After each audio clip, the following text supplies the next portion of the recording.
Résumé des nouvelles nationales et internationales les plus pertinentes du jour ici sur Hachi TV World.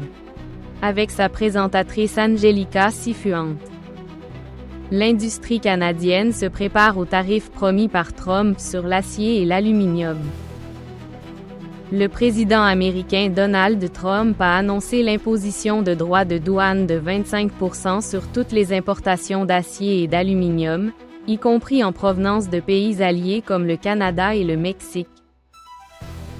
Le Canada est le plus grand fournisseur d'acier et d'aluminium des États-Unis, représentant 24,4% des importations d'acier américaines en 2023, soit 6,2 millions de tonnes métriques. La communauté internationale a exprimé son inquiétude face à ces mesures protectionnistes. Des pays comme la Corée du Sud et la Chine ont critiqué la position américaine, et des organismes comme la Commission européenne et la Banque centrale européenne ont mis en garde contre le risque d'une guerre commerciale qui pourrait avoir des conséquences négatives sur l'économie mondiale. Les menaces d'invasion de Trump violent le droit international, selon l'ambassadeur du Canada. L'ambassadeur du Canada en France, Stéphane Dion, a déclaré que les menaces du président américain Donald Trump d'envahir d'autres pays violaient le droit international. Dion a souligné que pour respecter le droit international, les voisins ne devraient pas être menacés d'invasion. Ces propos font suite aux commentaires de Trump sur la possible annexion du Canada en tant qu'État américain. En réponse à ces déclarations, le premier ministre canadien Justin Trudeau a réaffirmé la souveraineté du Canada et a souligné que les Canadiens sont fiers de leur identité nationale, se différenciant des États-Unis. Trudeau a également exprimé son inquiétude concernant les tarifs douaniers de 25% imposés par Trump sur les importations d'acier et d'aluminium canadiens, ce qui aggrave encore davantage les relations entre les deux pays. Les Palestiniens n'auront pas le droit de retourner à Gaza selon le plan américain, selon Trump. Le président américain Donald Trump a annoncé un plan pour la bande de Gaza qui exclut le droit au retour des Palestiniens déplacés. Trump a déclaré que les Palestiniens ne seraient pas autorisés à retourner à Gaza parce que sa proposition comprend la construction de nouveaux logements permanents pour eux ailleurs. Selon ses propres termes. Non, ils ne le feront pas, car ils auront un bien meilleur logement. En d'autres termes, je parle de construire un endroit permanent pour eux. Le plan prévoit que les États-Unis prennent le contrôle de Gaza et développent des projets immobiliers dans la région, tandis que les Palestiniens seraient relocalisés dans les pays voisins comme l'Égypte ou la Jordanie.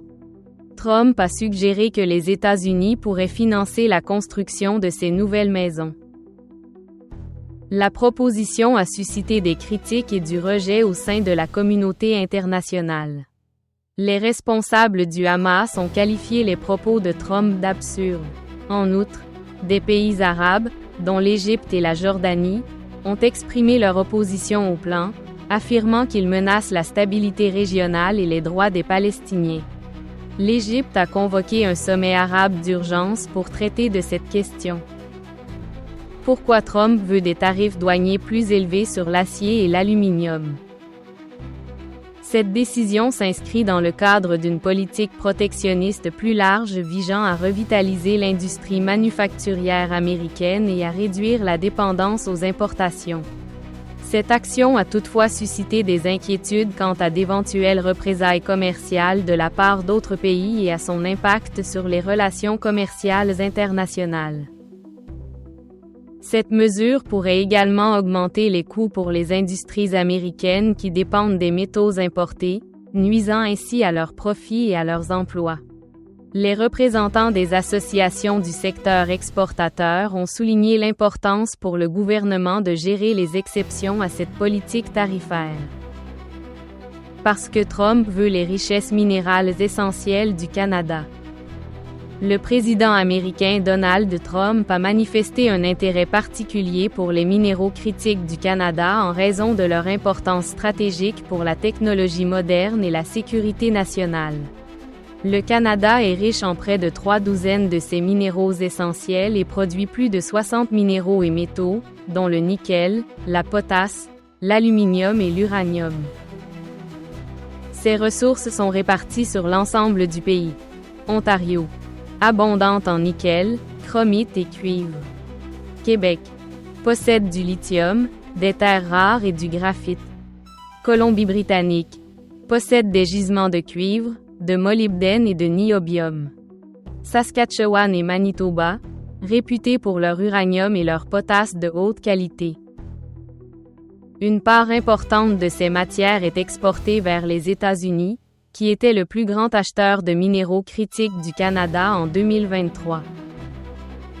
L'abondance de minéraux essentiels au Canada et leur importance pour des industries clés comme la technologie et l'armée font de ces ressources des ressources très convoitées par les États-Unis.